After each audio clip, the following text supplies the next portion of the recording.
Greetings, fellow gorehounds, and welcome back to a Blood Splattered vlog. I'm the Horror Guru. And I'm Count Jackula. And today we're going to talk about They Will Kill You, the latest action horror comedy from director Kirill Sokolov, a Russian filmmaker who I'm not familiar with, but after watching this movie, I kind of want to go back to all their Russian films and check them out. I have a feeling they will be very similar to this movie. I imagine so. This film is... It's kind of like you took Kill Bill, Ready or Not, and The Raid and threw them into a blender and splat what came out onto the fucking screen. Like, here's my fucking movie. This movie is incredibly unapologetic. It is unapologetic. It does not believe in the word subtlety, nor should it believe in it. No. Because it's better off being as unsubtle as it fucking is. Yes, this is a movie about rich people trying to fuck over poor people, and it's going to remind you that every 5 minutes. Dude, it reminds you that in the opening scene. 100%. When it just flat out says that that's what the movie's about in the opening crawl. 100%. The movie follows a character named Asia, who is searching for her sister that she got separated from for reasons we'll talk about in the spoiler section 10 years ago. Yeah. And this leads her to this high-rise in the middle of a big city. Was it New York? I think it was New York. It's supposed to be New York. It's supposed to be New York. She applies for a job at this high-rise, only to find out that the people in the high-rise are rich fucks who made a deal with the devil, and that requires them to sacrifice a person every once in a while. So it's kind of like Ready or Not in that way. Unfortunately for Asia, she is the new sacrifice, and so she must fight her way through this high-rise, potentially find her sister, though we'll talk more about that in the spoiler section because there's some major spoilers there, but at the very least, survive the night. Yeah, the trailer does not prepare you for the movie. No, which is interesting because when I first saw the trailer, I thought the trailer had showed me too much. But then I saw the movie and I'm like, actually, the best parts of this movie are not in the trailer. No, the trailer tells you nothing. The trailer gives you the bare bones of what this movie is, but it leaves out so much. It's a very bloody movie. It is a very bloody movie. This is not a movie that is trying to be realistic with its blood. It is literally like high-pressure arterial spray all the time. There's a reason why I brought up Kill Bill, because much like Kill Bill, it's doing that harkening back to like 70s exploitation flicks. Oh, yeah. Where it's like blood sprays everywhere. Yes, and that is just the beginning of the gore of the movie. 100%. This movie is getting a lot of comparisons to Ready or Not for obvious reasons. The plots are very similar, but they're very different movies in execution. This movie is, first off, way more action-oriented than either of the Ready or Nots are. Yes. Like, this movie is more like The Raid. It's more like Kill Bill. It's a straight-up action comedy. Oh, yeah. There's a lot more fight choreography. Yes, 100%. The trailer does not give you the half of how elaborate the choreography gets in this movie. It's insane, and it's awesome. The other thing that makes it very different from Ready or Not is its style. It is doing a very Kill Bill 70s exploitation style in the editing, style in the filming, the cinematography and whatnot, and the soundtrack. There are a lot of seasons where the main character will take a pose and that'll cause a music sting. Yeah. You know? A great way to put it for me is Ready or Not, while it is also an action horror comedy, as this one is, goes more for the horror part, and this goes more for the action part. Yeah. But they both have ample amounts of comedy. So yeah, I had a blast with this movie. It's a great movie. It is awesome. Anytime you're thinking this movie can't possibly go there, it goes there, and it goes all the way with so many of its ideas. Yeah, right. This one's on my top 5 so far. Me too. 100%. Yeah. And the thing is, because it is such a genre mixture, I don't even know if it should go on both my horror and non-horror lists. It's mainly an action movie. It is mainly an action flick, you know. But it has so many hardcore horror elements. Yeah, it does. I think it still qualifies as a horror movie. Yeah, fair enough, 100%. Especially once you get to the end. True, which we'll talk about that in the spoiler section. Because again, you think you've seen the movie when you see the trailer. No, there's a lot you don't see. Especially if you're thinking that the movie's going to play out like Ready or Not. It plays out very differently. It does not. It plays out very differently. It does not play out like Ready or Not. I saw a joke, and it was either on Letterboxd or Blue Sky, I forget which one, where someone says this movie is Ready or Not if she was actually ready. Because this character is fucking prepared. Oh yeah, like this character comes on like a fucking samurai. You know, it's more like the bride in fucking Kill Bill, where you don't expect her to be as badass as she is, but she fucking is.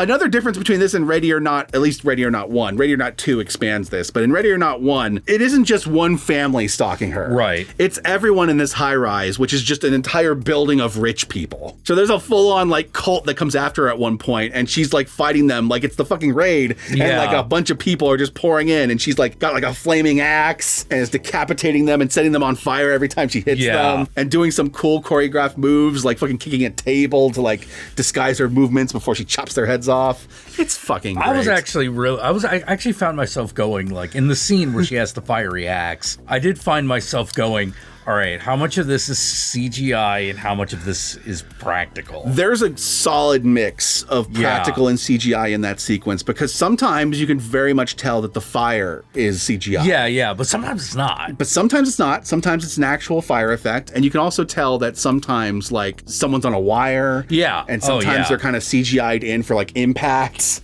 after the wire attack. Like, they did a great job with it. So, They Will Kill You. It was in theaters. It's now on streaming. Go rent it or wait for it to show up when it inevitably shows up on Netflix or Amazon, and have a good time, because I knew I was going to enjoy this movie. I liked Ready or Not, and I liked the trailer for this movie, but I was not expecting how much this was going to be such a favorite movie of the year for me. Yeah, this movie delivers, It delivers. Holy shit. And with that said, let us move on to the spoilers.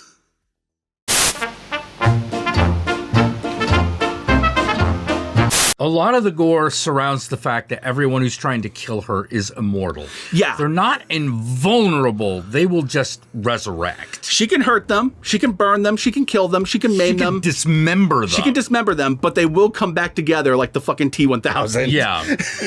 So you get a lot of like Evil Dead-like sequences of her dismembering people left and right, and then them like forming back together later, only for her to like decapitate them again. Yeah, there's an entire sequence where she has decapitated somebody and their body is like trying to find them. Probably one of my favorite sequences involves this particular mechanic in the film. It's when she decapitates Heather Graham's character. Yes. Yeah. And by the way, Heather Graham's in this. Yeah, Heather Graham's in this. Patricia Arquette is also in this. Tom Felton, fucking Draco Malfoy, is in this movie. And what was so funny, he like dies almost immediately. And I was like, wow, it seems weird to hire Tom Felton only to kill him in like the first 5 minutes of the movie. And then that's when you realize that they're immortal and they're going to form back together. It was a really great moment, actually. So this movie actually has a pretty awesome, like, cast overall. But yeah, Heather Graham's face gets blown off by a shotgun, and from the remains of her face, this eyeball rolls out. Yes. And starts stalking the main character as she's crawling through the air ducts of the building. Another spoiler in this movie is basically the entire main character's backstory. There's this entire backstory for the main character where she and her little sister were trying to escape her abusive father. She ends up shooting him and abandoning her sister and then going to jail. Yeah. And so in jail, she basically got hardened and became a badass and was in fights all the time, which is why she's so good at fighting at this point. Yeah. She used to fight in like 20-on-1. And the reason why her sister went missing 10 years ago is because she went to jail. And so now that she's out of jail, she's trying to find her sister, only to find out her sister went to this place and disappeared. Turns out her sister might have been a potential sacrifice for this place. Yep. And that's a big question for a good, like, half of this movie. Like, was the sister sacrificed? Is this all in vain? Spoiler! It turns out the sister was not sacrificed. She was actually let in to the building as part of the family, so to speak, part of the cult. That complicates the entire second act of this movie because it's like, I gotta save my sister, but she signed the contract with the devil too.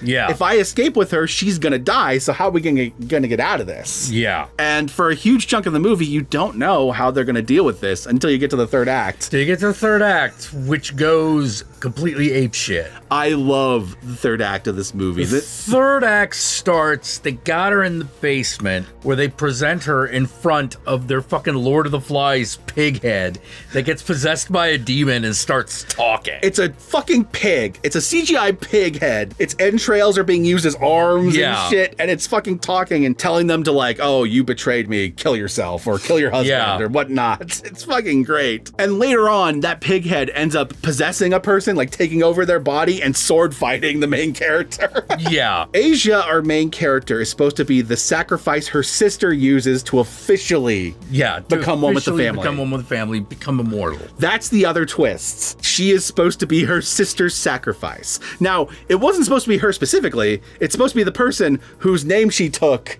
and whose job she took. Because to infiltrate this place. Yeah. And in a really cool bit of writing, the sister puts Asia's name down instead of hers, and then kills herself as the sacrifice for her sister Asia, who is then granted immortality. Yeah, and can now fight all these people. And can now fight all the immortals, and in the process of it, bleaches all of their names off the list, because the names are all written on the pig carcass. Bleaches them off, cuts off her name so that she can still be immortal, and basically just mutilates them all.